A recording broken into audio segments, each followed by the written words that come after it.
Then there came under my gaze, about 2 miles below, one of the most beautiful sights I have ever seen. The soft yet brilliant radiance of the great Han city of New York.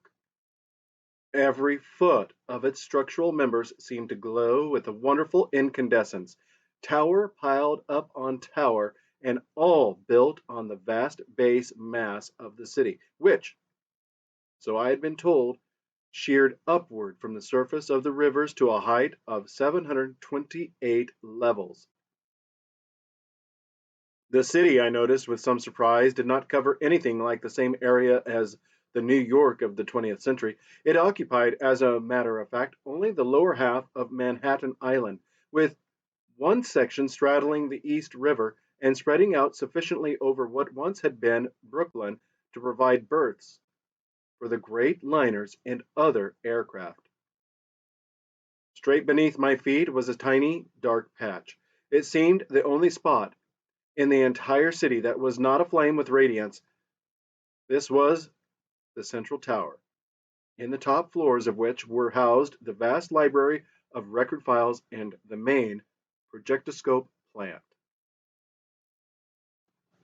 "You can shoot the wire now," I ultrophoned Gibbons and let go the little weighted knob. It dropped like a plummet, and we followed with considerable speed, but breaking our descent with gloved hands sufficiently to see whether the knob, on which a faint light glowed as a signal for ourselves, might be observed by any Han guard or night prowler. Apparently, it was not, and we again shot down with accelerated speed. We landed on the roof of the tower without any mishap, and fortunately for our plan, in darkness, since there was nothing above it on which it would have been worthwhile to shed illumination, or from which there was any need to observe it. The Hans had neglected to light the tower roof, or indeed to occupy it at all. This was the reason we had selected it as our landing place. As soon as Gibbons had our word, he extinguished the knob light, and the knob as well as the wire became totally invisible. At our ultrophoned word, he would light it again. "No gunplay now," I warned. "Swords only, and then only if absolutely necessary." Closely bunched and treading as lightly as only inertron belted people could, we made our way cautiously through a door and down an inclined plane to the floor below, where Gaunt and Blash assured us the military offices were located.